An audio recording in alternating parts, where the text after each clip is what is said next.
والسلام على أشرف الأنبياء والمرسلين سيدنا وحبيبنا وشفيعنا وقرة أعيننا ونور قلوبنا ومصطفانا محمد وعلى آله وصحبه أجمعين ولا حول ولا قوة إلا بالله العلي العظيم سبحانك لا علم لنا إلا ما علمتنا إنك أنت العليم الحكيم رب اشرح لي صدري ويسر لي أمري واحلل عقدة من لساني يفقه قولي آمين يا رب العالمين أما بعد أعوذ بالله من الشيطان الرجيم بسم الله الرحمن الرحيم وأما من أوتي كتابه وراء ظهره فسوف يدعو ثبورا ويصلى سعيرا إنه كان في أهله مسرورا إنه ظن أن لن يحور بلى إن ربه كان به بصيرا. قال المصنف رحمه الله تعالى ونفعنا بهما وبعلومهما في الدارين آمين يا رب العالمين. Ayat yang ke-10 ya, bagi yang bawa kitab atau Quran. Wa amma, dan adapun, man, siapa, utia, yang diberikan kitabahu, kepada kitabnya. Adapun barang siapa yang diberikan kitabnya wara'a zuhrih, dari belakang punggungnya. Wara'a, belakang, zuhrih, punggungnya. Siapa orang yang diberikan kitab catatan raqib atid dari belakang punggung? Huwa, dia adalah al-kafiru, orang kafir. Tughallu yumnahu, yang mana tangan kanannya diperuntukkan untuk dibelenggu, ada di ila unuqihi, di lehernya. Jadi tangan kanannya ini tidak bisa, mau nerima nggak bisa. Kenapa? Tangan kanannya dia sudah dibelenggu di sini. Jadi dia mau menerima catatan raqib atid pakai tangan kanan nggak bisa sudah. Kenapa? Oleh Allah, dengan izin Allah, dengan kekuatan kekuasaan Allah, tangan kanannya orang kafir itu nanti di hari kiamat ketika pembagian buku catatan raqib atid, tangannya sudah begini. Terus waktu ja'alu yusrahu, tangan kirinya juga dibelenggu, tapi di belakang punggung sini. Waktu ja'alu, dan dijadikan yusrahu, tangan kirinya, wara'a, di belakang zuhrihi, punggungnya. Jadi begini. Fayakhudhu, maka orang kafir tersebut mengambil biha, dengan tangan kirinya, kitabahu, kitabnya. Jadi malaikat nanti ngasihkannya lewat belakang. Jadi tangan kirinya yang di belakang ini nanti yang terima. Kalau tangan kanannya sudah nggak bisa. Jadi dia mau menerima begini, mau pura-pura sopan nggak bisa sudah. Di dunia sudah nggak sopan sama Allah. Tidak beriman kepada Allah, tidak percaya dengan apa yang dibawa oleh Nabi SAW, ya sudah dibelenggu begini tangannya. Jadi menerima kitab catatan raqib atid dengan tangan kiri yang ditaruh, dibelenggu, diikat, ada di belakang punggungnya dia. Wal'iyadu billahi ta'ala min dzalik.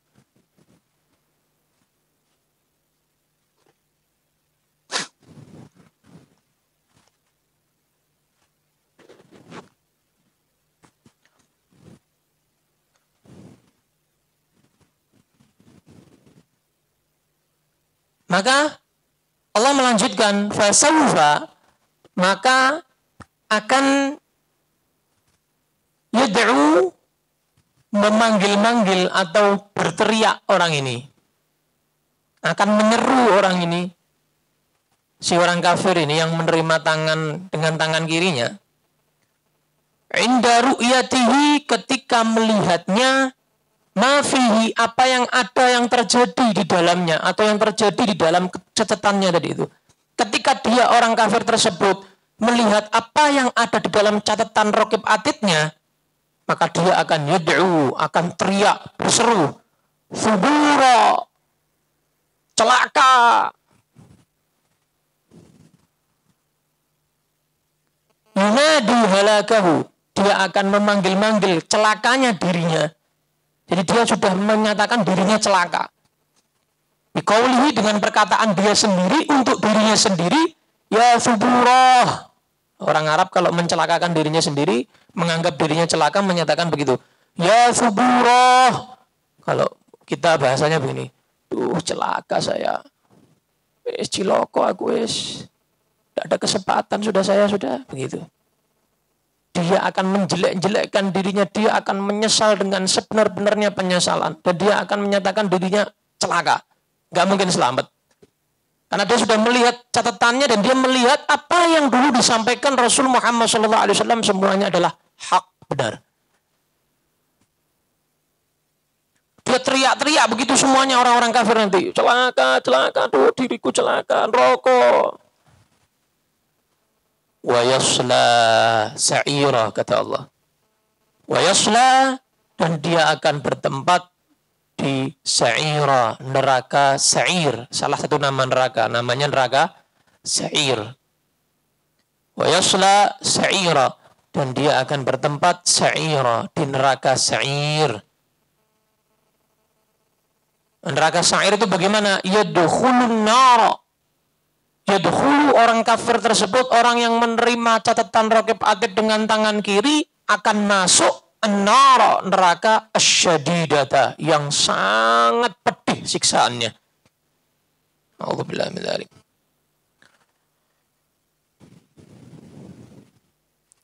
Wa fi qira'atin, dalam qiraat yang lain, qiraah ada banyak. Dalam qiraat yang lain bacaannya bi dhammil ya, ya-nya dhammah, yu. Wa fathis shad, shadnya fathah, yusa. Wal lamil musyaddadah, dan lamnya tasydid, yusalla sa'ira, begitu. Qiraat yang lain, qiraatnya kita yasla. Kalau qiraat yang lain yusalla, yusalla wa yusalla sa'ira, begitu. Qiraat yang lain.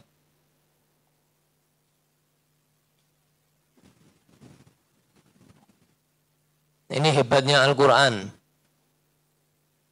Berapa banyak pun bacaannya, riwayatnya, semuanya bersumber dari Nabi Muhammad SAW. Ada sanadnya dan gak mungkin bisa dirubah-rubah. Ada orang membuat qiraat gak bisa. Kenapa? Al-Quran yang jaga langsung Allah. Jadi bagaimana Nabi mengucapkannya, maka itu diriwayatkan. Terus sampai yang mutawatir ada 7. Qiraah sab'ah. Yang mutawatir ada 7. Kalau enggak yang mutawatir, banyak lagi. Ada qiraah asyrah, bahkan ada qiraat di atas asyrah lebih banyak lagi. Yang syad juga banyak.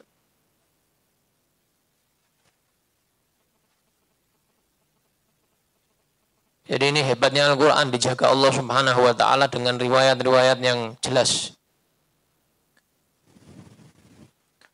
Wa yasla sa'ira, dia masuk neraka, na'udzubillah.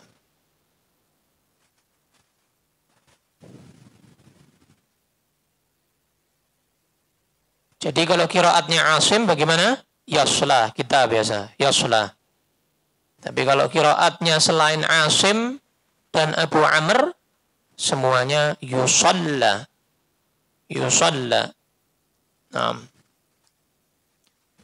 Yusalla. Dalam Al-Quran Allah SWT dalam ayat yang lain, Al-Furqan ayat 13, Allah menyatakan da'au hunalika thubura. Hampir kayak ayat ini, sama persis kayak ayat ini. Dalam Al-Furqan ayat 13 Allah menyatakan da'au hunalika thubura. Mereka akan memanggil-manggil dirinya sendiri, teriak-teriak terhadap dirinya sendiri. Hunalika di sana, di hari kiamat, di akhirat, thubura, celaka, celaka. Di ayat ini Allah menyatakan dengan kalimat yang lain, fasaufa yad'u thubura. Jadi Beda kalimat tapi tujuannya Allah sama. Menceritakan tentang mereka orang-orang yang kafir yang menerima dengan tangan kiri kitabnya. Innahu sesungguhnya dia orang-orang yang menerima catatan Raqib Atid dengan tangan kiri karena dulunya fi ahlihi pada keluarganya, ashiratihi ya, sanak keluarganya, kerabatnya, fid dunya di dunia, masrura, seneng. Dulu di dunia terlalu seneng dia, terlalu gembira, terlalu terlena dia di dunia. Bataran, sombong dengan kegembiraan yang dia terima di dunia. Bittibaihi, dengan mengikutinya orang ini, lihawahu, terhadap hawa nafsunya. Wah, di dunia ini terlalu senang, terlena dengan anaknya, istrinya, kerjaannya, hartanya, kendaraannya, rumahnya, terlena dengan itu semuanya. Sehingga lupa akan tugasnya dia itu hidup di dunia ini apa. Tanggung jawabnya dia di dunia ini apa. Lupa dia. Beda sama kemarin. Kalau kemarin Allah Subhanahu wa taala yang menyatakan yang menerima kitab catatan dengan tangan kanan, Allah menyatakan wa yanqalibu ila ahlihi masrura. Sama-sama masruranya. Sama-sama senengnya, cuman senengnya berbeda. Kalau yang kemarin wa yanqalibu ila ahlihi masrura, dan dia nanti di surga akan bersama-sama keluarganya dalam keadaan masrura, bergembira. Kenapa? Di dunia dia tidak terlalu terlena. Tidak terlalu tertipu dengan duniawi. Tapi kalau yang kedua ini, yang masuk neraka ini, yang menerima catatannya dengan tangan kiri, dia senengnya di dunia. Innahu kana, dulunya, kana fi'il madhi, dulunya, fi ahlihi, pada keluarganya ya, masrura, gembira, seneng, terlena, tertipu. Jadi kalau yang kedua, yang masuk neraka ini orang yang terlena di dunia, terlalu senang di dunia. Yang kedua, yang pertama kemarin itu dia senangnya di akhirat, di surga. Makanya kan Habib pernah menyampaikan, Allah Subhanahu wa taala pernah berkata dalam hadits qudsi, aku tidak mengumpulkan dua rasa aman dan dua rasa sedih, rasa khawatir, rasa takut. Kalau di dunia sudah merasakan rasa takut kepada Allah, di akhirat nggak akan rasa takut, rasanya akan aman, insya Allah masuk surga, gitu. Tapi kalau di dunia dia sudah terlena, tertipu, merasa aman, kata Allah, ya di akhirat tinggal susahnya dok, tinggal takutnya dok. Ya kalau kita sudah banyak sekali cobaannya, ya alhamdulillah, disyukuri. Kenapa? Insya Allah di akhirat nanti akan diberi keamanan oleh Allah Subhanahu wa taala. Allahumma amin. Innahu, dijelaskan lagi sama Allah. Siapa orang ini? Tadi ya, yang pertama dia adalah orang yang terlalu terlena dengan duniawi di dunia ini. Yang kedua Allah jelaskan lagi, innahu, sesungguhnya dia ini, orang ini yang masuk neraka sa'ir ini. Wanna, yakin. Dia yakin, percaya. Allayyahur, bahwa dia tidak akan kembali kepada Allah. Yakin dia, tidak ada, di kiamat itu tidak ada. Akhirat itu tidak ada. Orang sudah mati ya sudah. An mukhaffafah minat thaqilah. Wasmuha mahdhuf ay annahu. An di sini asalnya adalah anna. Gitu ya. Jadi mukhaffafah minat thaqilah dalam nahwu, tasydidnya ditakhfif, dihilangkan. Jadi an. Anna jadi an. Itu namanya an mukhaffafah minat thaqilah. Asalnya tasydid menjadi dihilangkan tasydidnya. Nah kalau asalnya anna, nah inna dan anna itu butuh isim. Isim dan khabar. Nah kalau an masdariyah, an yang masdariyah, yang huruf nawasib, huruf nasab yang menasabkan amil nasab, itu dia masdariyah. Dia menjadikan, mentakwil fi'il setelahnya menjadi masdar. Tapi kalau an mukhaffafah minat thaqilah bukan masdariyah, berbeda. Jadi dia punya isim karena anna punya isim, walaupun anna itu sendiri juga bisa fi ta'wilil masdar, berbeda dengan inna. Isimnya mana? Mahdzuf, dibuang. Annahu, begitu asalnya. Jadi asalnya begini. Innahu dhanna annahu layyahur, begitu asalnya. Tapi karena keindahan bahasa Arab bisa diotak-atik pakai ilmu nahwu, i'lal, shorof. Jadi asalnya innahu dhanna annahu layyahur. Jadi setelah diproses dengan nahwu dan shorofnya, jadi innahu dhanna al-layyahur. Indah mana? Indah yang kedua. Karena Allah itu meletakkan sesuatu pasti yang terindah. Subhanahu azza wa jal. Nah, yang belajar nahwu paham. Tidak belajar nahwu ya empuh ngomong apa mau apa. Mudeng. Nah, kalau jenengan sudah nggak bisa nahwu, anaknya belajar ke nahwu. Jadi kalau bukan kita yang ulama, anak kita yang ulama. Gitu. Layyahur. Layyahur. Apa maknanya yahur? Yarji'a ila rabbih. Dia yakin. Dhanna. Dhanna di sini maknanya yakin. Biasanya itu dhanna ya dhannu dhannan. Kalau cari di kamus itu maknanya menyangka. Nah, tapi inilah pentingnya Al-Quran itu nggak bisa dengan terjemah atau tekstual, nggak bisa. Harus kita belajar tafsir. Nah, tafsirnya dhanna di sini bukan dhanna yang maknanya menyangka, bukan. Dhanna yang maknanya ragu-ragu, bukan. Dhanna di sini justru maknanya tayaqqana. Yakin. 100% yakin dia. Dalam hatinya itu dia punya akidah, kepercayaan bahwa apa? Nggak bakal. Kita ini kembali ke Tuhan itu nggak ada. Akhirat itu nggak ada. Hari kiamat itu nggak ada. Dalam hatinya dia yakin seperti itu, punya kepercayaan seperti itu. Na'udzubillah min dzalik.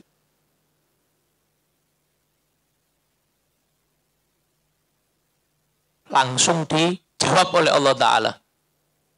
Bala. Bala. Bukan na'am. Kenapa? Kalau na'am membenarkan bahwa hari kiamat nggak ada. Bahwa hamba tidak akan kembali kepada Tuhan. Tapi kalau bala, ini membenarkan yang sebelumnya. Membenarkan yang setelahnya, menafikan yang sebelumnya. Afwan. Menafikan. Loh, hari kiamat itu ada. Hamba akan kembali kepada Tuhan. Bala. Iya. Kata Allah. Yarji'u ilaih. Akan kembali kepadanya. Allah langsung membenarkan.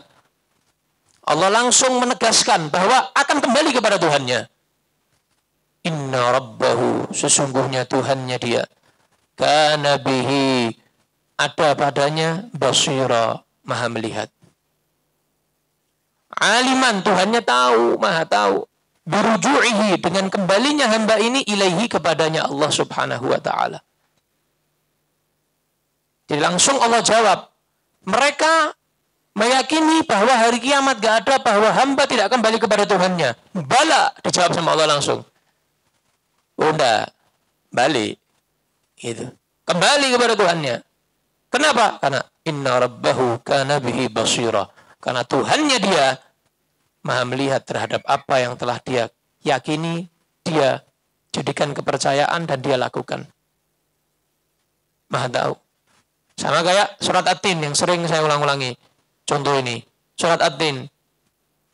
Alaihissallahu bi'ahkamil hakimin. Apakah Allah itu bukan yang paling maha bijaksana?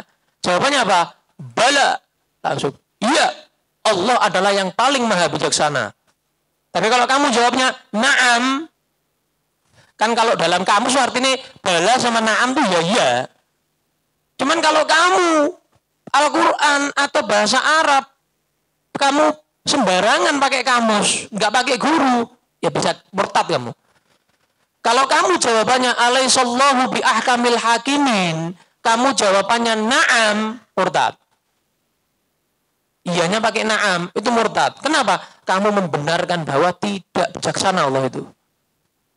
Karena na'am ini untuk membenarkan yang sebelumnya secara keseluruhan. Itu na'am. Contoh begini. Kamu dari mana? Ini, kamu sudah makan? Sabun, sudah. Nah, jawabannya, naam. Itu benar. Naam, saya sudah makan. Kamu sudah minum? Naam, ya, sudah minum. Gitu. Itu naam, pakai naam pas. Kamu sudah menikah? Naam, ya, gitu. Sudah, ya. Sudah. Tapi kalau alaihissallahu bi ahkamil hakimin, ini kan nafi, menafikan. Apakah akan ada istifhamnya, ada pertanyaannya? Apakah Allah itu bukan yang paling maha bijaksana? Jawabannya, bala. Iya, Allah yang paling maha bijaksana. Begitu. Jadi untuk menjawab, menafikan yang sebelumnya dan membenarkan yang setelahnya. Bala wa ana ala dzalika minasyahidin. Iya, Allah itu yang paling maha bijaksana. Wa ana, dan aku pribadi ala dzalik, atas kebijaksanaan Allah itu minasyahidin, termasuk orang yang menyaksikan, saksi. Sama ini juga begitu. Pakai bala. Kenapa? Sebelumnya itu sesuatu yang mana kalau kita yakini bisa murtad. Orang tidak yakin hari kiamat, murtad. Tidak beriman dia. Orang tidak yakin bahwa hamba akan kembali kepada Allah. Ya, dia tidak percaya sama rukun iman berarti. Jadi, innahu dhanna allayyahur. Dia yakin, orang kafir ini, orang yang menerima kitab dengan tangan kiri, bahwa tidak akan kembali kepada Tuhannya. Bala, dijawab sama Allah. Bakal kembali. Inna rabbahu kana bihi basira. Nah.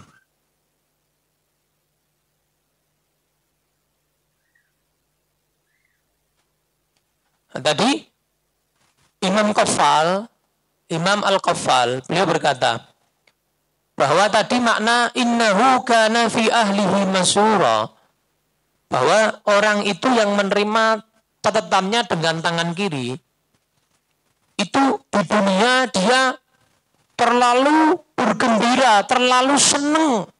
Senang dengan apa? Dia enggan, capek-capean melaksanakan ibadah, itu dia malas. Dia mau ibadah itu dia malas. Duh, sholat, ngapa sholat? Aku sholat, rak sholat ya tetap kerjaanku yang ini ki. Jatahku yang sak bene.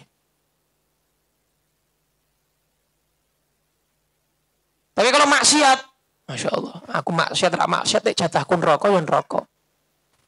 Jadi dia sudah tidak ada harapan belas, tidak ada rasa takut belas. Kosong plong, kotong.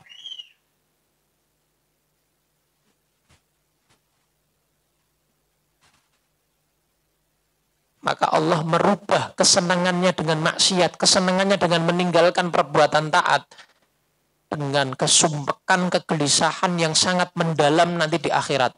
Na'udzubillah min dzalik. Makanya Habib Ali Al-Habsyi setiap majelis mengakhiri majelisnya dengan doa apa? Allahumma ja'al fi ta'atika farahi wa sururi.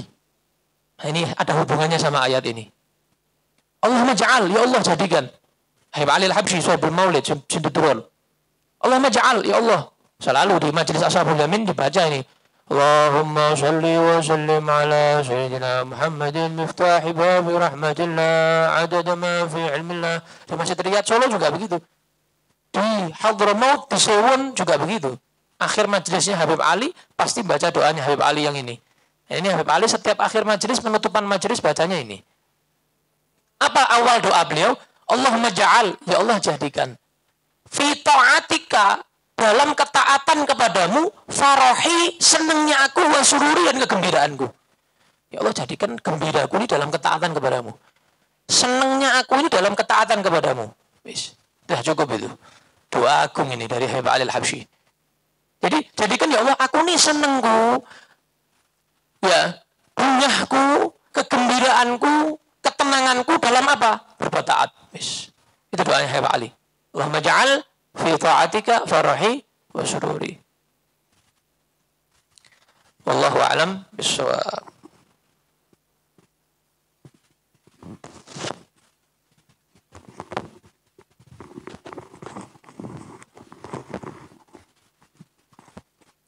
Bismillah, alhamdulillah, wassalatu wassalamu ala rasulillah Sayyidina Muhammad ibn Abdullah wa ala alihi wa sahbihi wa man walah wa la hawla wa la quwwata illa billahil aliyyil azim.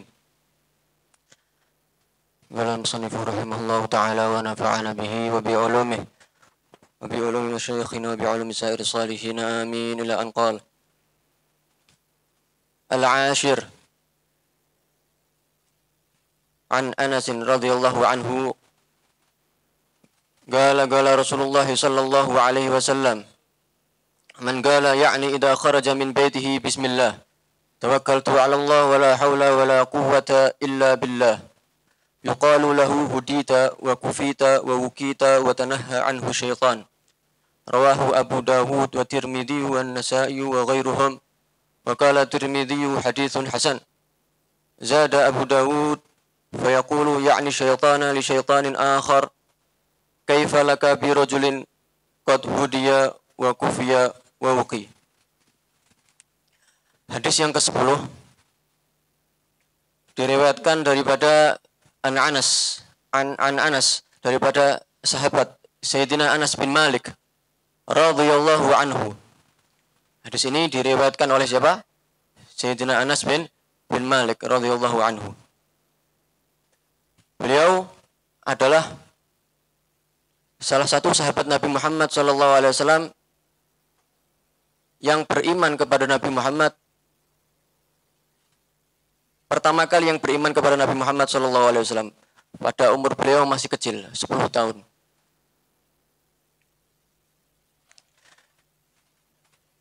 Ibu beliau adalah bernama Ummu Sulaim binti Milhan. Ummu Sulaim binti Milhan. Beliau adalah seorang wanita juga sama, seorang wanita yang pertama kali, salah satu sahabat yang pertama kali beriman kepada Nabi Muhammad sallallahu alaihi wasallam. Sayyidah Ummu Sulaim binti Milhan, ibu daripada Sayyidina Anas bin Malik radhiyallahu anhu. Suami beliau yaitu ayah Anas bin Malik yaitu bernama Malik bin Nadhr, seorang musyrik yang pada akhirnya meninggal atau terbunuh dalam keadaan menyekutukan Allah Subhanahu wa taala. Nah, ceritakan ketika ibu Sayyidina Anas bin Malik yaitu Ummu Sulaim binti Milhan setelah mendengar kebenaran daripada Rasulullah sallallahu alaihi wasallam, beliau beriman kepada Nabi Muhammad sallallahu alaihi wasallam dengan membawa anaknya. Bawa anaknya pula untuk bersaksi di hadapan Nabi Muhammad sallallahu alaihi wasallam pada umur beliau masih kecil 10 tahun. Dan juga beliau menitipkan anaknya. Ummu Sulaim ini, ibunya ini menitipkan anaknya padahal masih kecil, anaknya 10 tahun. Mengatakan kepada Nabi Muhammad sallallahu alaihi wasallam, "Ya Rasulullah, sesungguhnya anakku ini aku titipkan kepadamu untuk menjadi pelayanmu. Apa yang kamu butuhkan, apa yang kau butuhkan, perintahlah anakku ini. Sungguhnya aku menginginkan kebaikan di dalam diri anakku ini." Pada umur 10 tahun. Sehingga beliau Sayyidina Anas bin Malik radhiyallahu taala anhu wa ardhah, beliau pada umur beliau masih kecil 10 tahun, beliau sudah terdidik di rumah Nabi Muhammad sallallahu alaihi wasallam. Ya. Sangat luar biasa. Kalau mungkin kita sekolah atau mondok dimanapun tempatnya, sekolah dimanapun tempatnya, tapi Sayyidina Anas bin Malik dia belajar terdidik dari sumbernya, dari sumbernya. Kalau kita masih dari cabangnya, beliau langsung dari sumbernya, langsung dari Nabi Muhammad SAW dan terdidik di dalam rumah Nabi Muhammad SAW, sehingga beliau menjadi Anas bin Malik radhiyallahu taala anhu yang sangat luar biasa kedekatan beliau kepada Nabi Muhammad SAW. Beliau adalah salah satu sahabat yang paling banyak meriwayatkan hadis Nabi Muhammad SAW. Beliau meriwayatkan hadis Nabi Muhammad 2286 hadis. Sangat banyak. Bukan dicatat, dihafal. 2286 hadis dihafal, bukan catat ini.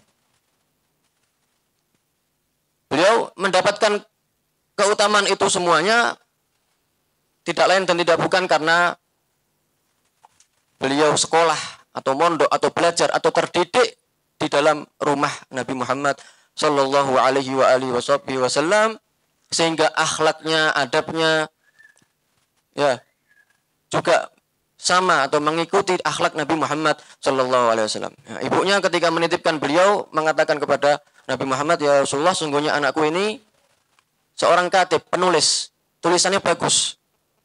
Mungkin kau membutuhkan sesuatu, ingin menulis, mengirimkan surat kepada siapapun, perintahkan anakku ini untuk menulisnya. Karena sungguhnya anakku tulisannya bagus."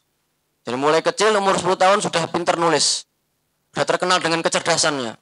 Belum lagi terdidik di tangan Nabi Muhammad SAW, sehingga beliau menjadi seorang yang sangat luar biasa, pelayan Nabi Muhammad, khadim Rasulullah sallallahu alaihi wa alihi wasallam.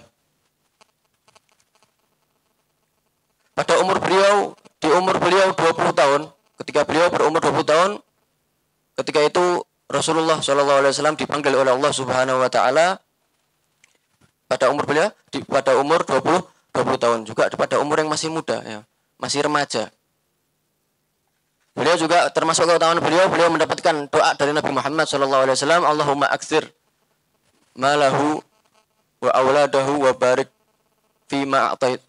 lahu fima ataitahu. Mendapatkan doa dari Nabi Muhammad SAW, Sayyidina Anas bin Malik. Doanya apa? Allahumma aktsir malahu, ya Allah, perbanyaklah harta Anas bin Malik ini. Sehingga diriwayatkan bahwa beliau ini setelah Nabi Muhammad SAW meninggal dunia, beliau adalah termasuk orang yang kaya. Uangnya banyak. Tapi walaupun banyak uangnya, tapi dia sangat membantu orang yang membutuhkan. Memperhatikan saudaranya. Ya, bukan berarti kaya disimpan uangnya atau digunakan untuk hal-hal yang fana, ya, hal-hal yang hina, untuk hal-hal yang dunia. Uang banyak beliau gunakan untuk membantu fuqara, masakin, orang yang membutuhkan. Wa auladahu, dan perbanyaklah anaknya. Ya. Sehingga diceritakan bahwa beliau ini memiliki anak yang sangat banyak, luar biasa. Anaknya itu diriwayatkan anaknya itu lebih dari 80. 80 orang laki-laki, 2 wanita. Nah, 280, bayangin 80 anak. Kalau zaman sekarang nggak kuat nih seorang ibu melahirkan 82 anaknya. Doa dari Nabi Muhammad SAW, wa barik lahu fima atayu, dan berkahilah dari apa yang engkau berikan kepadanya ya Allah. Apa yang Allah berikan kepadanya.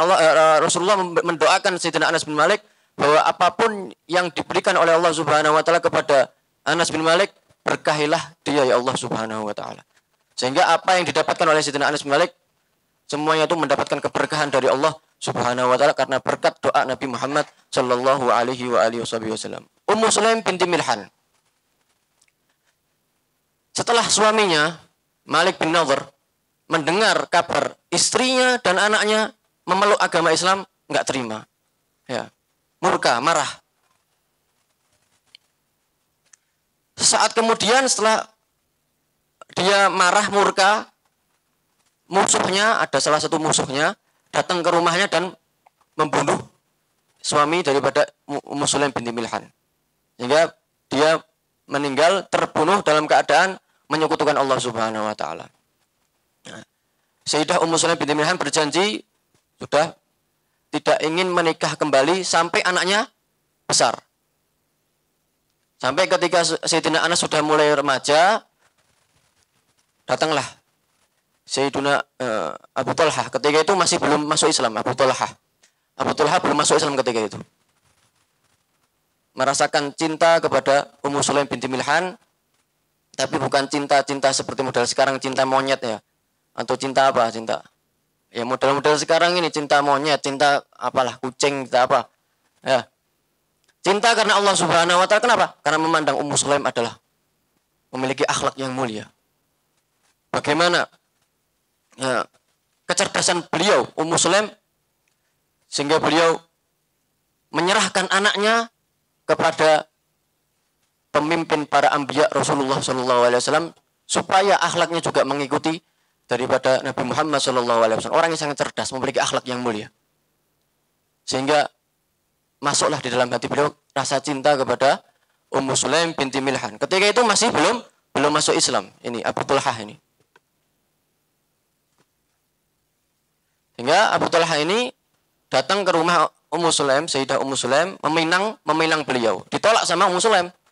Nah, ente ini masih belum masuk Islam kok mau minang, enggak diterima sama Ummu Sulaim. Saya akan menerima kamu dengan syarat. Kamu temui Rasulullah dan masuk Islam. Bersyahadat di hadapan Rasulullah SAW. Abu Talhah, karena kecintaan beliau, dengan bagaimana apa yang beliau lihat daripada akhlak yang begitu mulia dari Ummu Sulaim, sehingga beliau Abu Talhah ini mendatangi Nabi Muhammad SAW dan beriman bersyahadat di hadapan Nabi Muhammad SAW. Sehingga beliau masuk Islam. Sehingga Ummu Sulaim terkenal dengan apa? Terkenal yang mendapatkan mahar yang paling mulia. Si pemilik mahar yang mulia siapa? Sayyidah Ummu Sulaim. Maharnya apa? Suaminya masuk Islam gara-gara Ummu Sulaim. Mahar yang paling mulia Ummu Sulaim. Tapi ada yang lebih mulia dari itu. Yaitu istri Nabi Muhammad, Zainab binti Jahash. Zainab binti Jahash. Sayyidah Zainab binti Jahash ini yang menikahkan beliau adalah langsung Allah Subhanahu wa taala, sebagaimana yang difirmankan Allah Subhanahu wa taala, "Falamma qada Zaidun minha watara zawwajnakaha."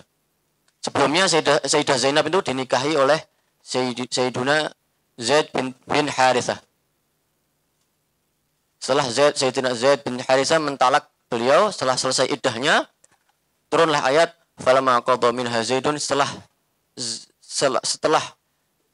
Zaid bin Harithah menceraikan istrinya, setelah selesai iddahnya, zawwajnakaha, kata Allah Subhanahu wa taala, kami Allah Subhanahu wa taala menikahkan kamu wahai Muhammad kepada Zainab binti Jahash. Jadi menikahkan siapa?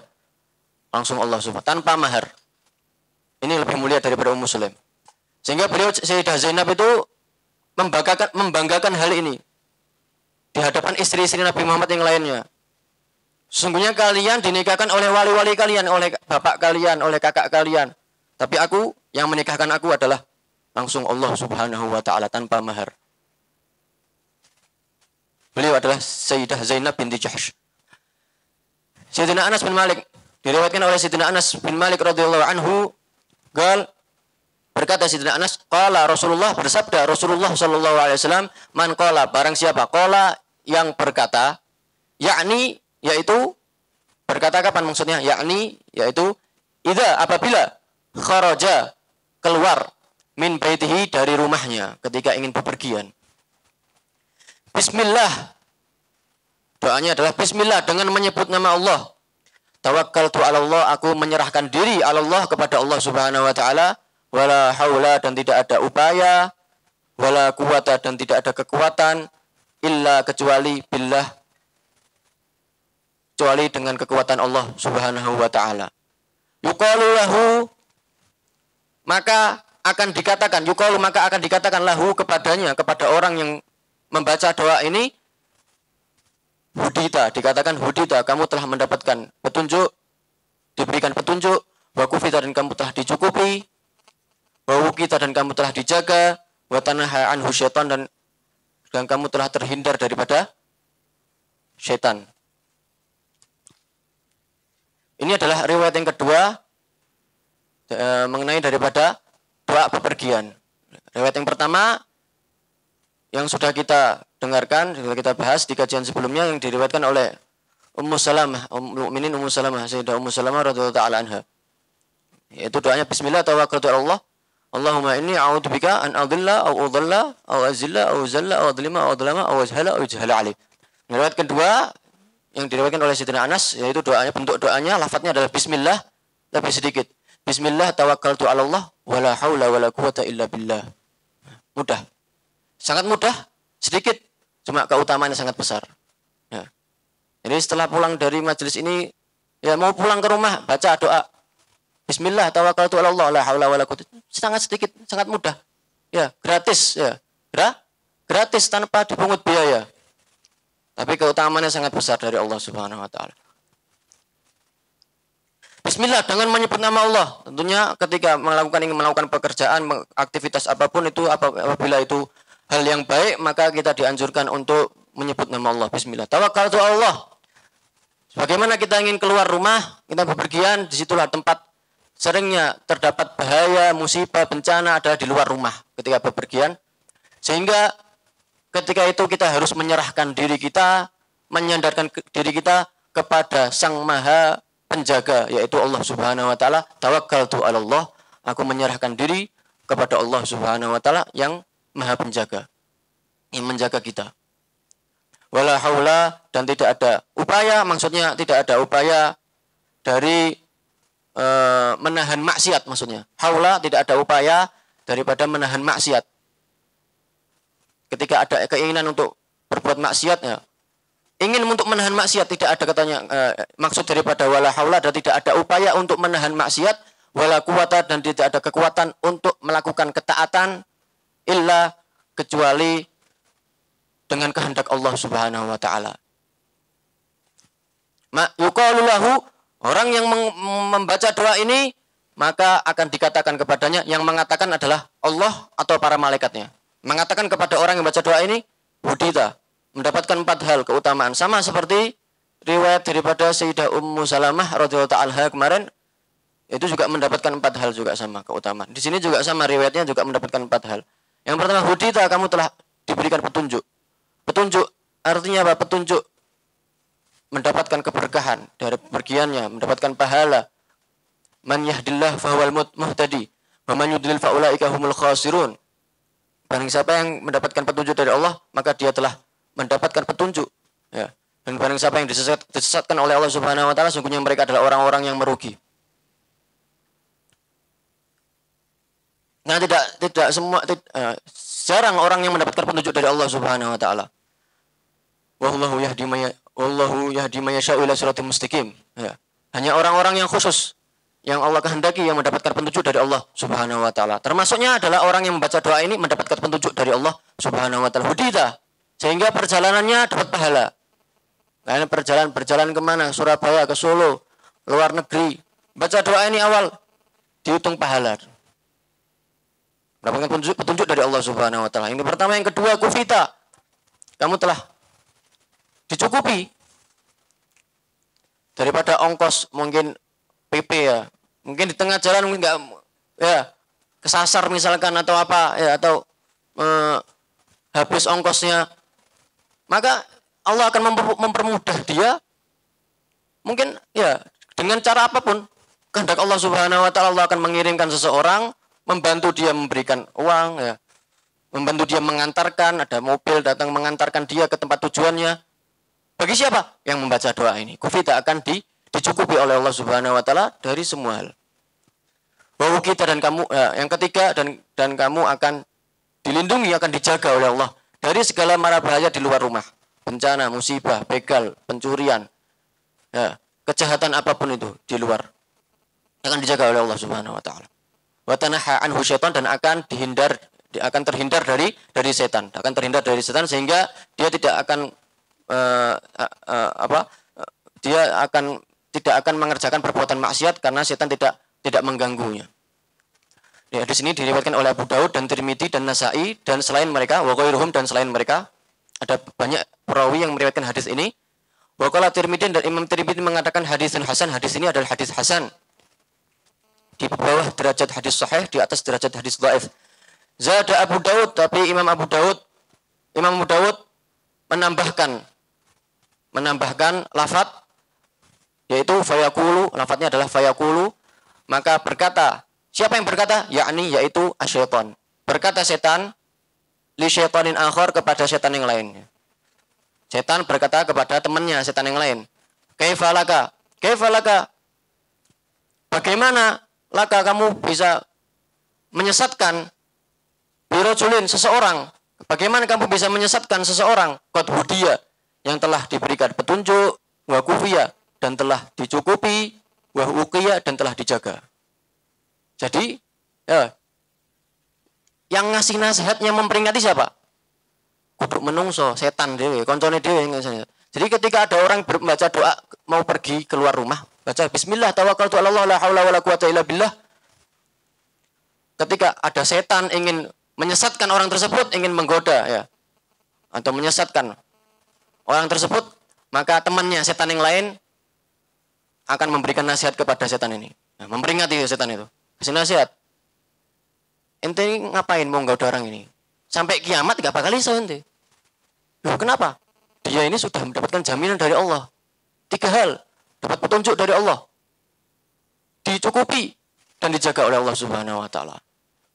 Sehingga karena sebab diperingati sama temannya nggak jadi. Ya, urung nggak jadi menyesatkan manusia. Oleh karena itu kalau di riwayat yang tadi watanaha anu syaitan, sebabnya cerita tadi itu. Diperingati oleh temannya, temannya itu setan yang lain. Wa Anas. Hadis yang terakhir, hadis yang ke-11, ini akhir daripada babul yakin, bab tawakkul wal yakin. Hadis yang ke-11 itu juga diriwayatkan oleh Sayyidina Anas radhiyallahu anhu. Qala, berkata Sayyidina Anas,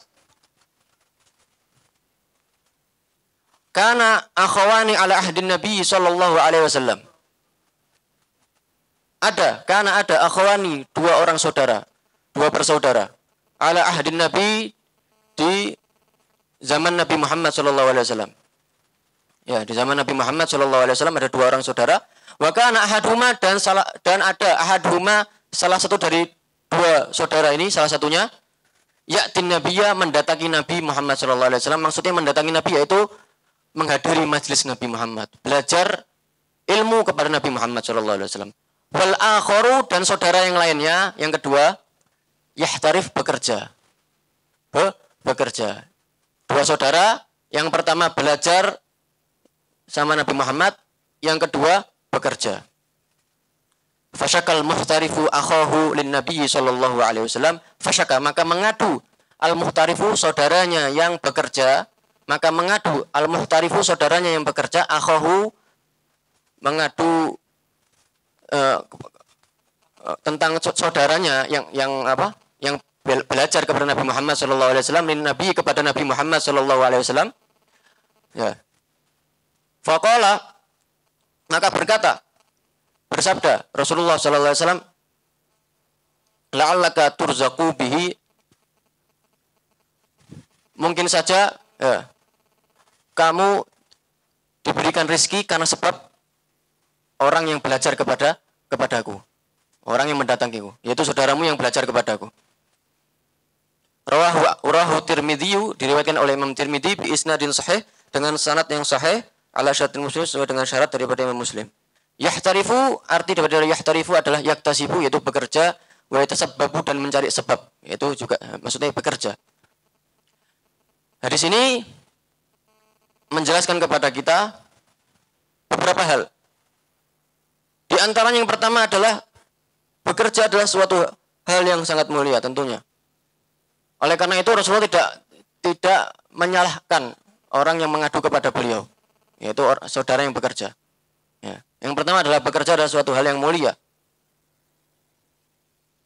Dan bekerja ini bisa menjadi ibadah kalau kita meniatkan untuk menafkahi keluarga kita, bisa menjadi ibadah. Ya, bisa menjadi ibadah. Yang kedua, yaitu mencari ilmu agama. Itu adalah suatu yang lebih mulia dari bekerja.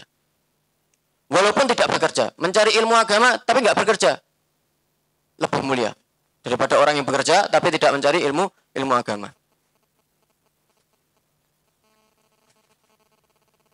Yang ketiga adalah saling menolong. Ya, bukan berarti saudara sekandung, enggak. Saudara seiman, saling menolong satu sama lainnya. Sama seperti yang tadi disebutkan oleh Sayyidina Anas.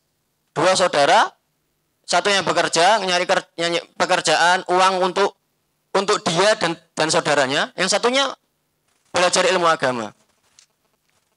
Ya, saling menolong.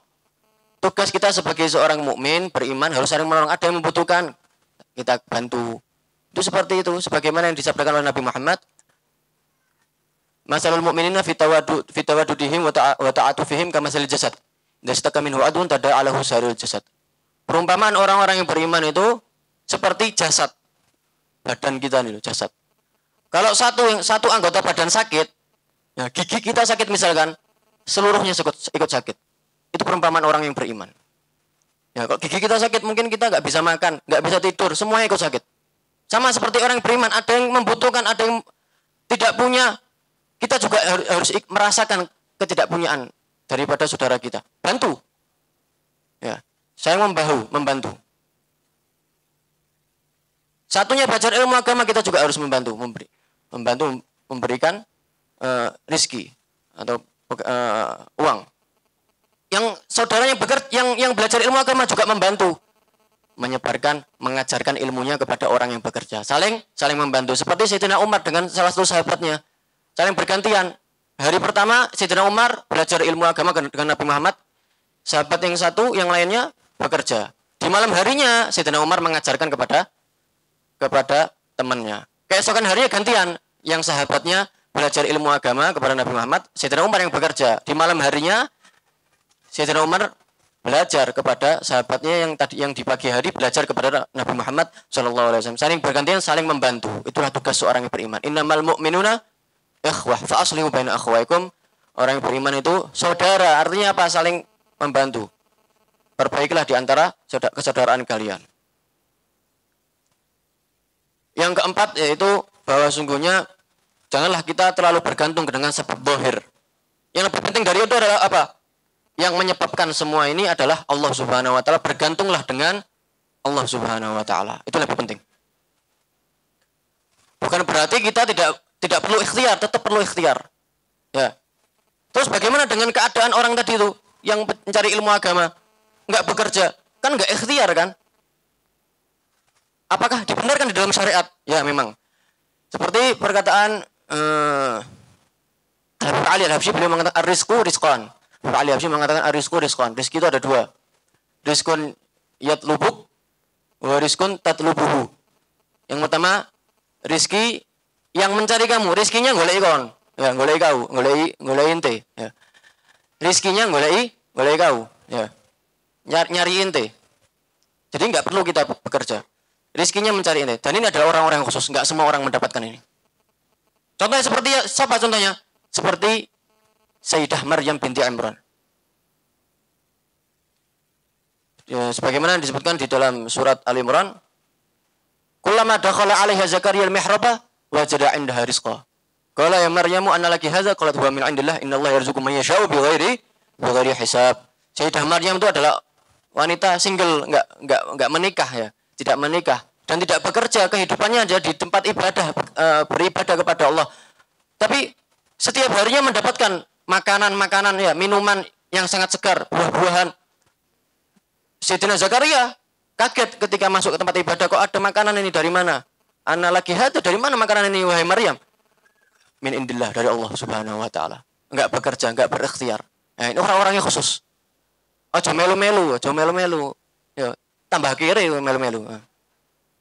Orang-orang yang khusus. Di antaranya juga siapa? Di antaranya orang yang belajar ilmu agama.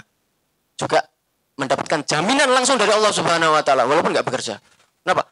Innallaha takaffala li talibil ilmi birizqih. Hadis Nabi Muhammad. Sungguhnya Allah itu menjamin rizkinya orang yang belajar ilmu agama. Belajar ilmu agama artinya ilmu yang sebenarnya. Ya, ilmu yang sebenarnya yang mana apa? Ilmu sebenarnya itu menjadikan kita lebih takut kepada Allah Subhanahu wa taala. Nah, itu santri sebenarnya seperti itu. Setiap tambah ilmu, tambah pula rasa takut kepada Allah Subhanahu wa taala, maka Allah akan menanggung, akan menjamin rizkinya. Makanya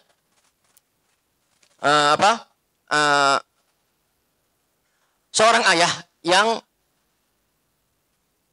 memondokkan anaknya atau membiarkan anaknya belajar ilmu agama, tidak harus membiarkan anaknya untuk belajar ilmu agama, maka ayahnya akan ditanggung rizkinya oleh Allah Subhanahu wa taala, akan diluaskan rizkinya oleh Allah Subhanahu wa taala karena sebab siapa? Karena sebab anaknya. Seperti yang hadis Rasulullah, la'allaka turzaqu bihi. Mungkin saja kamu mendapatkan rizki karena sebab siapa? Yang belajar ilmu agama. Ya, mungkin seorang ayah Jangan apa? Jangan membiarkan anaknya hanya terlalu fokus dengan ilmu umum saja. Harus wajib hukumnya untuk tahu ilmu agama. Ya, dengan menghadiri pengajian ini juga bisa. Kan banyak perantaranya banyak. Harus tahu, ngajarkan anaknya untuk memahami ilmu agama.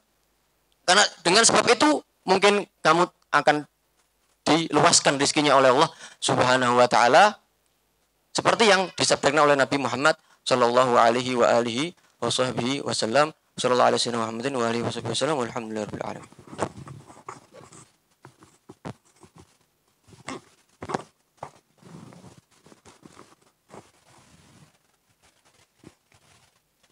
Dulu ayah dari guru saya, ayah dari Al-Habib Salim bin Abdullah bin Umar Asy-Syatiri rahimahullah ta'ala rahmatal abrar. Itu beliau, ayah beliau namanya Habib Abdullah. Habib Abdullah Asy-Syatiri ini dikatakan tidak ada sekarang ini, saat ini di muka bumi, mau yang belajar ke Mesir, mau yang belajar ke Sudan, mau yang belajar ke Syria, mau yang belajar ke Jordan, belajar ke Yaman, belajar kemanapun, Saudi Arabia, semuanya. Tidak ada ulama saat ini kecuali murid beliau atau belajar dari muridnya beliau. Jadi sanad ilmunya semua saat ini di dunia kembali kepada Al-Habib Abdullah Asy-Syatiri. Namanya siapa? Habib Abdullah Asy-Syatiri. Dimanapun kalian mau kuliah, mau belajar, ya, sanad ilmunya pasti kembali ke beliau. Kalau kita belajar ilmu sanad, pasti kembali ke beliau. Saat ini, semua ulama sepakat. Nah, Al-Habib Abdullah ini dulu tidak boleh kerja sama bapaknya. Bapaknya namanya Habib Umar. Ayahnya namanya Habib Umar, Abdullah bin Umar. Habib Umar ini bilang sama anaknya Abdullah ini, yang hebat, yang sanadnya semua kembali ke beliau. Ayahnya namanya Umar ini, Habib Umar ini bilang sama anaknya, "Hei Abdullah, tidak usah mikir kerja. Tidak usah mikir walaupun nyuci baju, tak cuci no. Belajar, taklim, pondok." Hingga berkah ayahnya, Habib Umar ini, yang mana mengosongkan kesibukan anaknya dari kegiatan nyuci, kerja, wis tidak usah mikir duit, tidak usah mikir nyuci, tidak usah mikir apa, wis taklim modok, belajar aja. Hingga Habib Abdullah menjadi orang yang hebat, seluruh ulama sanadnya kembali ke beliau. Nah, jadi sebab dari orang tuanya, pahalanya sama. Nabi dalam hadis beliau menyampaikan, "Man jahaza ghazian fi sabilillah faqad ghaza." Kata Nabi, siapa orang yang ikut andil membantu orang yang mau berangkat jihad fi sabilillah, itu sama kayak dia berangkat ikut jihad, padahal dia cuma biayai. Wa man khalafa ghazian fi ahli bi khair faqad ghaza. Dan barang siapa yang mana memperhatikan keluarga orang yang lagi berangkat jihad fisabilillah, keluarganya diperhatikan sama dia, sama kayak pahalanya dia berangkat jihad, sama. Kayak tadi hadis tadi, kakaknya kerja, adiknya mondok. Kakaknya pengen mondok, tidak bisa mondok, kenapa? Biayai adiknya yang mondok. Tanya sama Nabi, adiknya yang belajar ini, taklim ini, tanya sama Nabi kakaknya ini. Nabi, saya juga pengen kayak adik saya taklim gitu. Pengen belajar juga. Lah, Nabi manusia paling cerdas. Lah kalau dua-duanya taklim, mesti golek duit siapa? Kan gitu. Lah gue keluarga kabeh, mondok kabeh ana sing kerja. Lah sing gak duit siapa? Tidak bisa. Harus ada sababiyahnya, kan gitu ya. Maka kata Nabi, la'allaka turzaqu bih. Kamu kerja, ibaratnya gitu Nabi. Kamu ini dapat rezeki berkah adikmu yang taklim. Kamu tuh bantu dia, pahalanya sama kok. Kerja, kamu tuh dapat rezeki dari adik kamu. Begitu. Ada lagi sahabat datang ke Nabi. Dia nggak bisa berangkat jihad. Dia ngasih unta yang bisa buat perang. Unta kan macam-macam jenisnya. Unta yang bisa buat jihad itu unta yang mahal. Datang ke Nabi ngasih itu, Nabi saya tidak bisa berangkat jihad, saya punyanya ini, tak kasih Nabi buat digunakan untuk jihad. Kata Nabi, laka biha yaumal qiyamah 700 naqatin kulluha makhtumah. Ini kamu ngasih satu nih, nanti di hari kiamat lihat kamu dikasih Allah pahala 700 unta ini. Semuanya unta yang paling mahal kayak gini. 700. Bantu santri. Jadi kan enggak mondok, kerja. Bantu santri. Katanya di dalam hadis diriwayatkan, walaupun qalam maksur, kamu ngasih santri penane wis rusak. Alah mungkin wis ana tutupe, monggo PO misalnya. Atau serodok cuwil misalnya. Ya. Mas ini buat nyatat-nyatat Mas ya kalau di pondok misalnya. Walaupun cuma pena yang rusak, tapi masih bisa buat nulis. Itu kata dalam hadis diriwayatkan, afdal min bina'i sab'ina Ka'bah. Lebih afdal dari bangun 70 Ka'bah. Kenapa? Setiap santri itu nulis.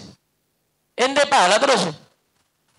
Walaupun dia nulis ndak iling awakmu. Alah ngekei yuk. Koyo ngene. Medit kok kenemenen. Nah, misalnya walaupun begitu, tetap dia setiap nulis itu dapat pahala.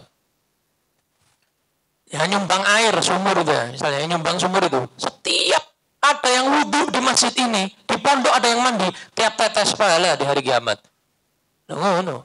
Nyumbang listrik pondok, tiap lampu ini nyala buat ngaji di sini, tiap lampu ini nyala, tiap detiknya pahala nanti di hari kiamat.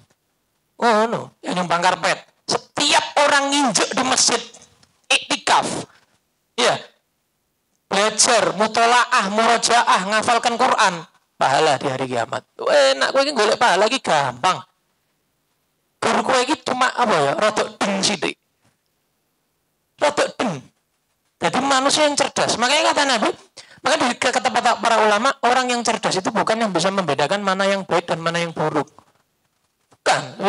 Anak kecil yang tambih sudah tahu. Anak umur 7 tahun, 8 tahun tahu mana yang baik, mana yang buruk.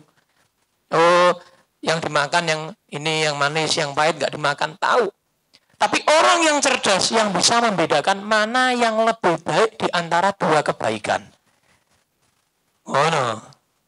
Mana yang lebih baik dari dua kebaikan. Loh, ini sama-sama baiknya, yang buruk sudah ditinggalkan.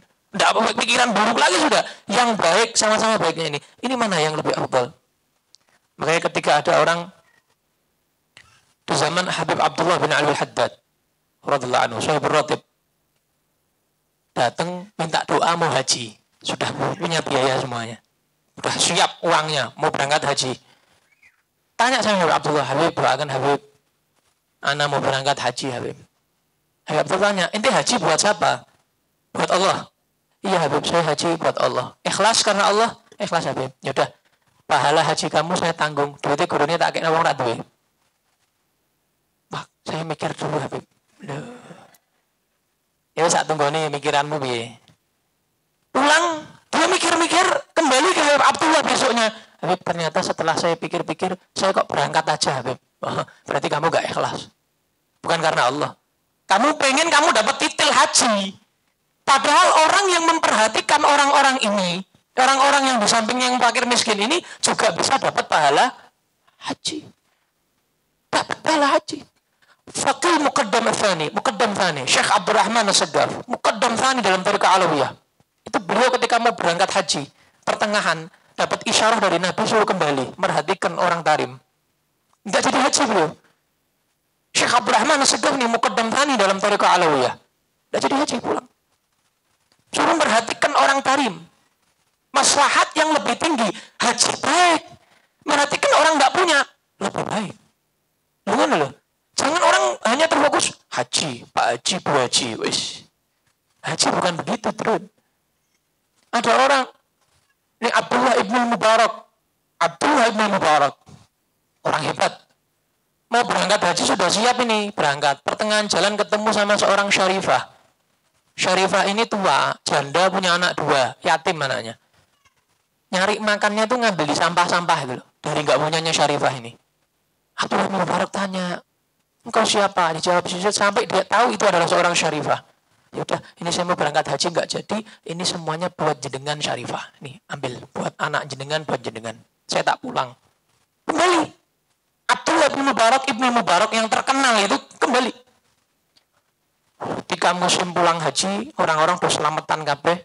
Bertanya, "Loh Abdullah bin Mubarak, kok nggak bikin selamatan haji?" "Loh aku rak sedo mangkat kok. Kok selamatan?" "Loh saya kelihatan kamu waktu tawaf. Ini yang di Arafah, saya kelihatan kamu waktu di Arafah.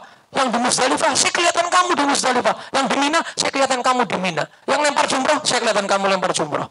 Kaget beliau. Malamnya mimpi, dinyatakan, "Tiap tahun aku akan gantikan seorang malaikat yang menyerupai muka kamu sampai hari kiamat menghajikan kamu." Allah. Rak situ haji tapi bentuan haji. Wah, luar biasa. Malaikat yang hajikan. Itulah orang mukmin yang cerdas. Bukan nafsu. Tadi itu kan orang yang sama Abdullah karena nafsu. Nafsu pengen haji, nafsu. Bukan karena Allah hajinya berarti. Karena nafsu pengen Pak Haji. Umroh, nafsu. Tetangganya banyak nggak bisa makan, dia berangkat umroh. Nafsu itu. Tetangganya bisa makan semuanya. Baik semuanya, sudah bisa makan semuanya, berangkat umroh. Itu nggak nafsu, karena Allah. Orang sekarang itu banyak karena nafsu. Ibadah karena nafsu. Ya podo aja kotong, nggak dapat apa-apa. Ya perlu. Sering saya katakan, hablum minallah itu nggak bisa tok. Kuitok nggak bisa, Trud. Harus ada hablum minan nas. Nggak bisa. Hablum minallah aja itu nggak cukup. Harus ada hablum minan nas. Makanya Nabi begitu. Menyatakan begitu. Ya. Dalam hadis yang lain. Man ihtasaba farasan fi sabilillah. Imanan billah wa tasdiqan bi'wa'dih. Barang siapa yang memberikan kuda untuk jihad fi sabilillah. Ini Nabi ini karena zaman itu jihad ya, contohnya jihad. Ya. Berikan kuda untuk jihad fi sabilillah. Kata Nabi, fa inna shiba'ahu, kenyangnya kuda ini, wariyahu, hilangnya dahaga kuda ini, warawfahu, kotoran kuda ini, wabawlahu, kencingnya kuda ini, fi mizani, akan dimasukkan ke dalam timbangan mizan nanti di hari kiamat. Bayang no, teletong melebu apa? Mizanmu. Masuk dalam timbangan kebaikan kamu. Lalu kuda ini mbok hitung teletongnya mbok kiloi piro. Ini Nabi menyatakan ini. Kencingnya literono. Nanti sama Allah dilipat gandakan literan kencingnya. Kiloan kotorannya. Kenyangnya. Hilangnya dahaganya kuda itu. Yaumul qiyamah, di hari kiamat. Tuh. Kamu wakaf apa tadi air. Airnya berapa ribu liter ini. Misalnya sumur ini. Sumur bor ini. Itu akan dimasukkan ke dalam timbangan kamu di hari kiamat. Tuh. Tambah ngabut-ngabuti. Ya. Itu enak. Orang paling enak itu ibadah itu infak itu. Amal jariah itu. Paling enak sudah itu infak itu. Kenapa? Jariah. Ngalir pahala infak itu. Wakaf, infak, sedekah itu ngalir pahalanya. Bukan kita termasuk orang-orang itu. Amin. Ya Rabbal Alamin. Makanya dalam Al-Quran Allah ketika menceritakan orang-orang yang menyesal, yang pengen kembali ke bumi, ke dunia ini. Apa katanya Allah? Mereka menyatakan bahwa laula akhartani ila ajalin qarib, ya Allah. Kasih waktu sedikit aja hidup lagi ya Allah. Apa mau apa? Mau sholat? Enggak. Mau haji? Enggak. Puasa? Enggak. Apa? Apa kata mereka? Halo. Apa? Sedekah. Fa'as-saddaqah. Sehingga saya bisa sodakoh. Loh. Sodakoh yang disebutkan sama orang yang mati yang mau hidup lagi. Padahal tidak bisa hidup lagi. Angan-angannya apa yang ada di pikirannya? Sodakoh, amal jariah, infak. Kenapa? Karena itu pahala yang paling bisa bermanfaat nanti di kubur, di barzakh. Makanya mereka berandai-andainya pengen hidup, pengen apa? Infak. Nah makanya tadi itu kakak yang membiayai adiknya mondok tadi itu, belajar tadi itu, yang mana dikatakan Nabi, kerja ora apa-apa. Kenapa? Kamu dapat pahalanya sama dan kamu dapat rezeki gara-gara saudara kamu yang taklim itu. Sama kayak tadi Habib Umar sama Habib Abdullah, ayah dan anak. Ayahnya dapat pahala setiap Habib Abdullah ngajar, dapat pahala syariah. Kenapa? Biayai.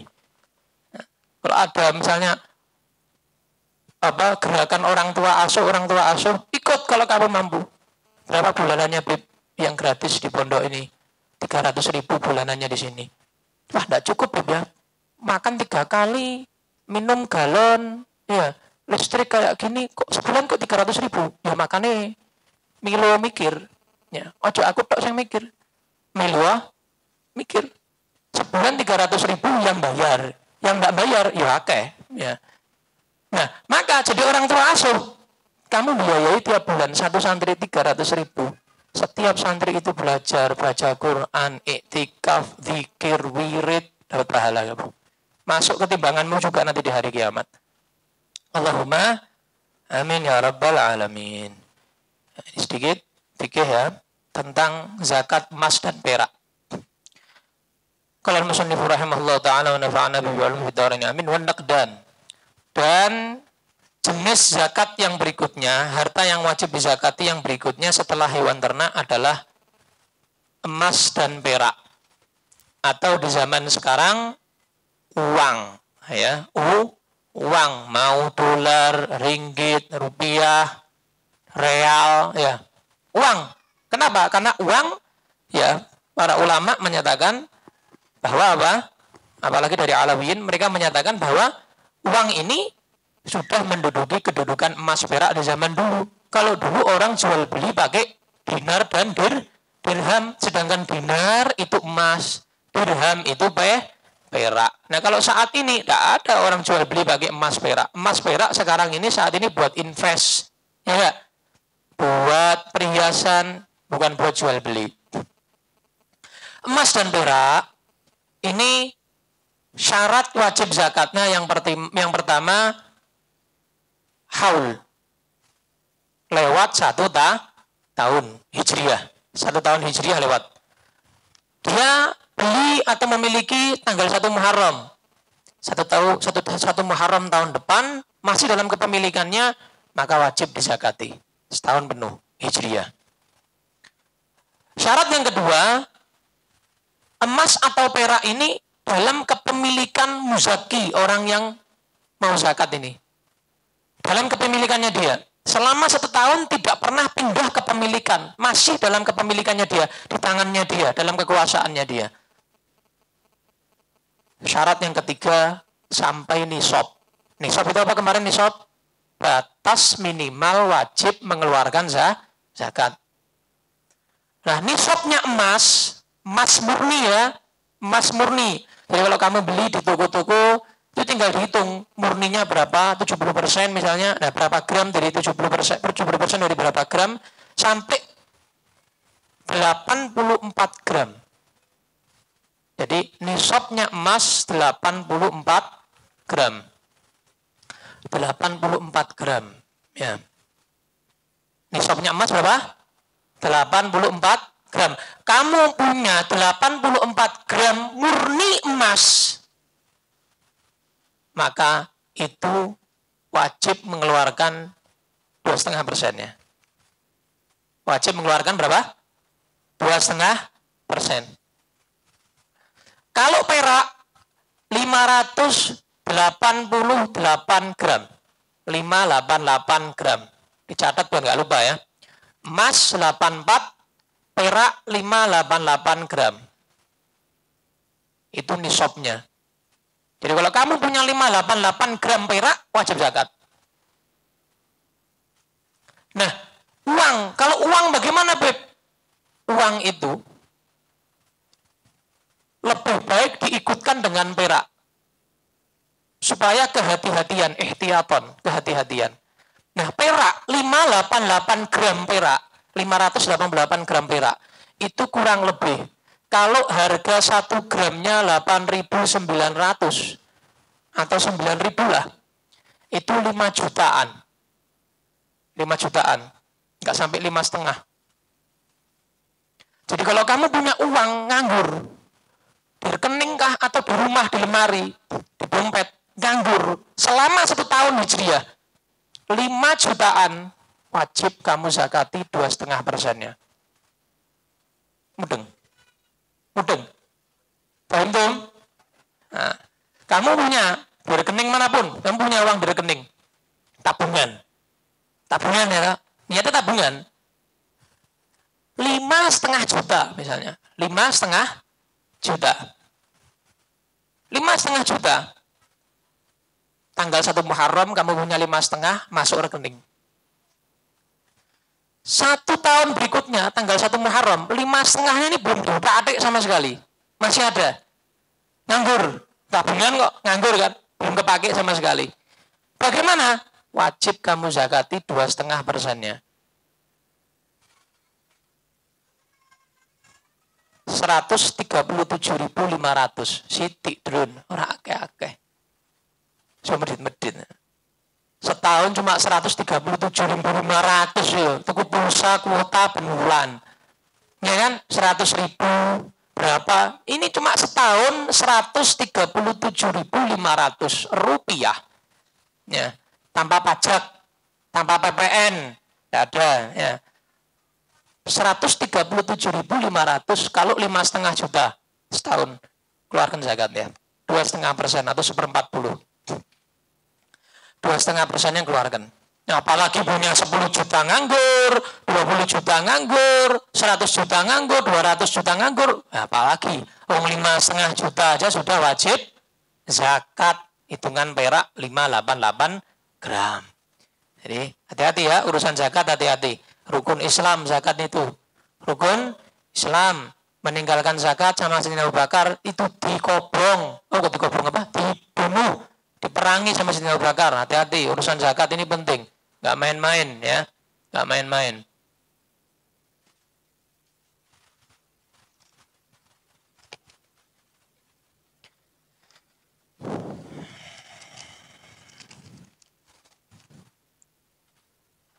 Apakah wanita hamil yang membawa gunting kecil dan gunting kuku untuk penjagaan bayinya, apakah tindakan itu diperbolehkan? Dan bila itu disuruh orang tua yang mengikuti adat Jawa, cara menolaknya gimana Habib? Lebih baik daripada gunting bawa Quran itu. Bawa gunting. Mateni uang ah. Bawa Quran. Itu. Bawa Quran. Bu, kersane Quran mawon, Bu. Gitu. Atau khulasoh. Ya kan buat baca wirid, baca dzikir, baca rotib, baca Quran. Bukan gunting. Gunting buat apa? Nanti malah kegores, malah bahaya. Ya. Jadi apa? Yang Islami aja. Ya jangan nyalain orang tuanya. Karena orang tuanya dapat dari mbahnya juga begitu, dari mbahnya juga begitu. Wajar ya. Orang tua kalau masih ada dalam pikiran mereka ada Jawa itu wajar. Karena dari nenek moyangnya orang Jawa. Lalu emang orang Jawa kok. Kan begitu. Cuman caranya pelan-pelan. Bolehkah hewan akikoh dimakan anak yang diakikoi, Beb?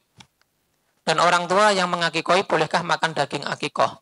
Kalau akikohnya bukan nazar, nggak apa-apa.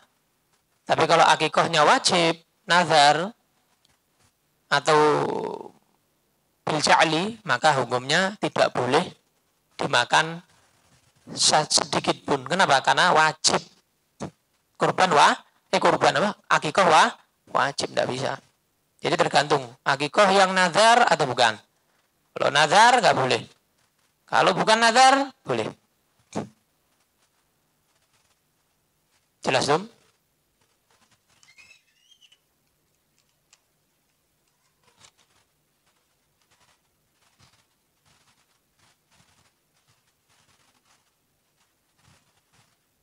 Bagaimana kita menyikapi orang-orang di sekitar kita yang sering membahas hal-hal yang kasar dan jorok?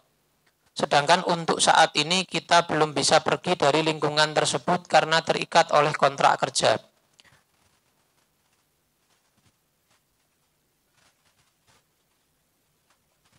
Jadi gini, kamu kerja di tempat tersebut, asal kamu tidak melakukan perbuatan yang haram, perbuatan yang melanggar syariat Islam, maka kamu diperbolehkan bertahan di pekerjaan tersebut. Jadi ini masalahnya mungkin lingkungannya saja.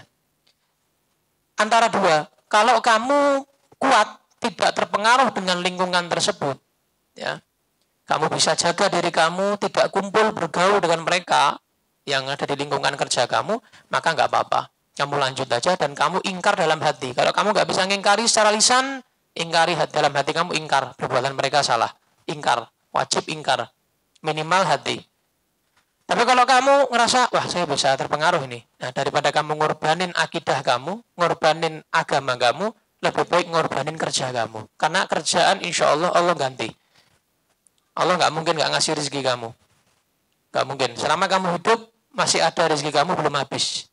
Kalau kamu mati, baru habis. Dan minta doanya untuk keluarga saya yang sedang sakit asam lambung dan liver. Dan juga minta doanya semoga proses pembuatan masjid di desa saya bisa dilancarkan dan diberkahi oleh Allah Subhanahu wa taala. Amin. Al-Fatihah.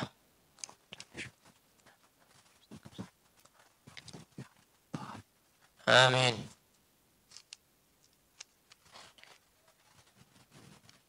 Kalau sedang makan, tetapi lupa membaca doa sebelum makan, apakah ada doa lain yang bisa dibaca saat pertengahan makan? Ya.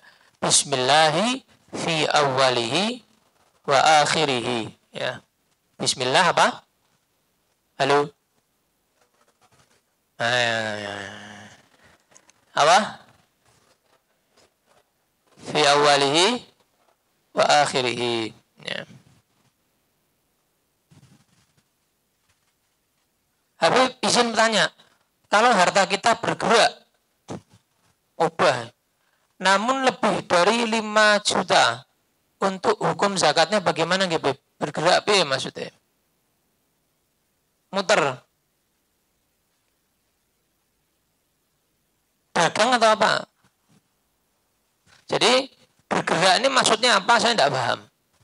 Jadi muternya ini kalau 5 jutanya buat dagang, ya masuknya nanti zakat dagang, beda. Masuknya zakat dagang. Tapi kalau 5 juta ini tabungan, dia pakai kadang 1 juta buat beli apa, 100 buat beli kuota, buat beli beras, nanti kelong, jadi 4 juta, nanti jadi 5 juta lagi. Itu namanya enggak 1 tahun 5,5 juta. Yang saya bahas tadi apa? Nganggur, setahun nganggur, nggak kepake beras. Minimal ini berapa? 5/4 mungkin. Hitungan perak, harga tergantung harga perak lah. Pokoknya 588 gram. Hitungan per gramnya berapa saat hari itu harga perak. Kurang lebih ya 5/4 juta. 5.300.000 sampai 5.200.000-an gitu. Itu wajib zakat minimal nisab. Jadi gitu ya, paham ya? Kalau tabungan nganggur 5/4 juta nganggur setahun nggak dipakai sama sekali buat pribadi, maka baru wajib zakat 2,5%. Tapi kalau pakai 2 juta, nanti balik lagi 5 juta, ini pakai 1 juta, balik lagi 5 juta, itu enggak setahun namanya itu. Enggak setahun nganggur namanya, pakai itu namanya.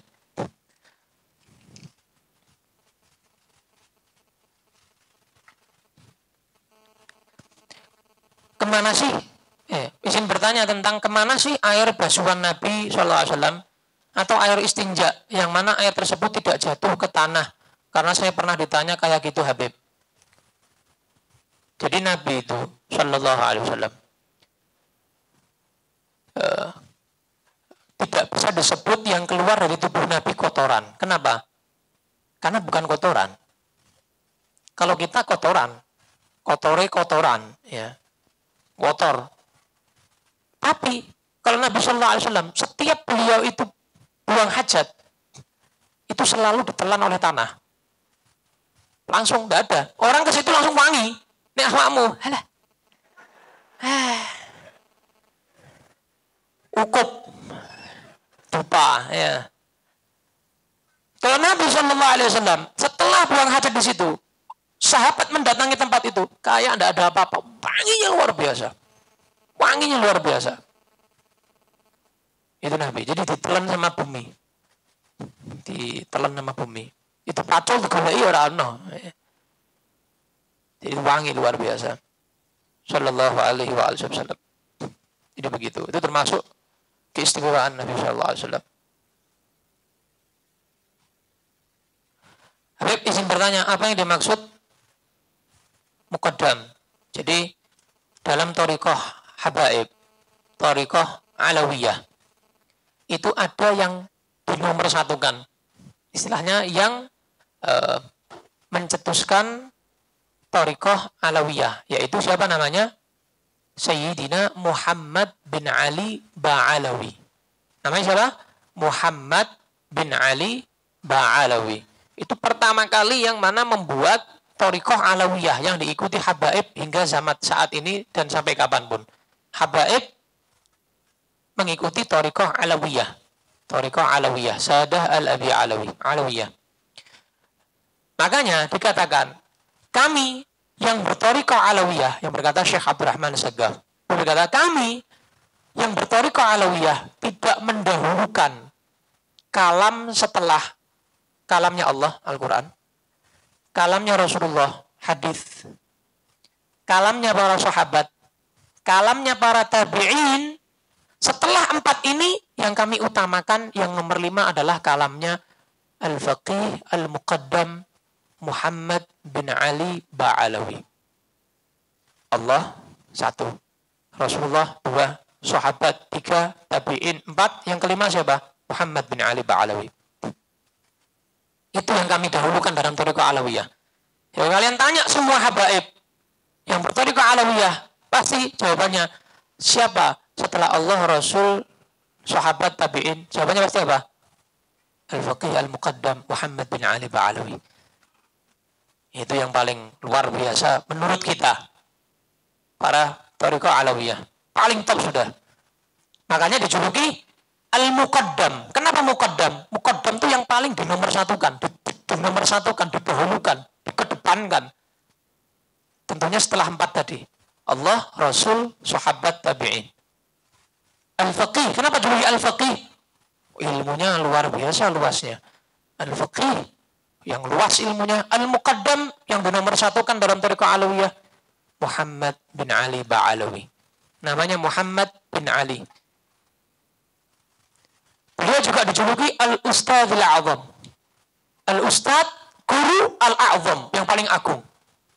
Makanya kalian kalau ke Tarim, mudah-mudahan kita termasuk semuanya masuk, bisa ziarah Tarim, amin. Bisa menginjak ke kota Tarim, amin. Ya Rabbal Alamin. Kalian kalau ke Tarim, tidak ada yang manggil gurunya Ustadz, tidak ada. Tidak ada. Itu kualat. Setiap kalian mungkin kalau memberanikan diri manggil ke guru kalian Ustadz, pasti dia jawabannya begini, Ustadz kita cuma 1, Ustadzil A'zam Muhammad bin Ali Ba'alawi. Jangan manggil Ustadz di Tarim. Tidak ada Ustadz di Tarim kecuali beliau. Guru kita cuma 1, Faqih Muqaddam Muhammad bin Ali Ba'alawi. Begitu. Di sana manggilannya Syekh, Sayyid, Habib, gitu. Ami, begitu. Ustadz nggak ada. Nggak berani mereka, kualat. Manggil Ustadz nggak berani. Dan ziarah Zambal. Ziarah di Tarim itu ziarah malam, nggak berani. Setan. Arwah tok isinya. Ada yang pernah berani itu? Santri dari Indonesia. Dari zaman dulu. Bayar. Pengen ngerti, mosok. Arwahnya kayak piye to? Wani. Berangkat malam-malam ziarah ke Zambal. Pulang dan gila. Pulang dari Zambal gila. Diobati oleh salah seorang habaib. Terus bilang, kamu dari mana? Dari Zambal ya? Iya. Jangan berani-berani, jangan diulangi. Malam waktunya mereka berkumpul. Kamu mau ziarah pagi, siang, sore. Maghrib ojo, ojo. Malam jangan. Di Indonesia ini mau ziarah jam 2 nggak apa-apa, orang edan. Di sana, beda. Tarim ini beda sudah. Makanya dalam thariqah alawiyah, kami tidak mendahulukan setelah Mekah dan Madinah melebihi Tarim. Tarim ini kota suci bagi kita, thariqah alawiyah. Kenapa? Yang doakan Nabi, sahabat, Sayyidina Abu Bakar As-Siddiq, dan para aulia, para salihin, para sahabat banyak di sana juga. Yang doakan banyak sudah. Jadi kota suci bagi kita yang berthariqah alawiyah. Kota Tarim itu kota suci. Makkah, Madinah kota suci. Tarim juga kota suci. Makanya banyak sekali yang mana pengen meninggalnya di Tarim. Makanya para salaf kalau rotib, karena pasti ada kan, ya dzal jalali wal ikram amizna ala dinil Islam, ya dzal jalali wal ikram wafatkan kami ala dinil Islam, atas agama Islam. Kalau orang Tarim pengen mati di Tarim, ditambahi wa fi Tarim. Amitna ala dinil Islam wa fi Tarim. Wafatkan kami dalam keadaan Islam dan di kota Tarim. Tidak mau di yang lain, tidak mau. Tidak mau di tempat yang lain, tidak mau. Maunya di Tarim. Kenapa? Cintanya luar biasa sama kota Tarim. Bahkan ada sebagian yang keluar Tarim aja nggak mau. Ibaratnya Semarang nih, keluar Semarang nggak mau. Cintanya sama Semarang luar biasa. Tapi di Tarim, bukan Semarang ya, Tarim. Makanya aku metu Semarang ya. Ini Tarim. Kalau saya di Tarim tidak keluar Tarim, insya Allah. Tarim. Luar biasa. Dan nggak semuanya juga. Hanya sebagian. Yang mana seperti itu. Makanya dulu itu ada cerita. Ya percaya boleh, tidak boleh. Ini terakhir ya. Cerita. Ada seorang habaib dari kalangan bin Syihab. Ini wali besar, wali agung. Di Tarim itu, di Hadramaut, tiap bulan Sya'ban itu pasti ada kebiasaan ziarah Nabi Hud. Jadi di Hadramaut itu ada makamnya Nabi Hud alaihissalam. Nabi Allah Hud. Ya. Habib bin Syihab ini,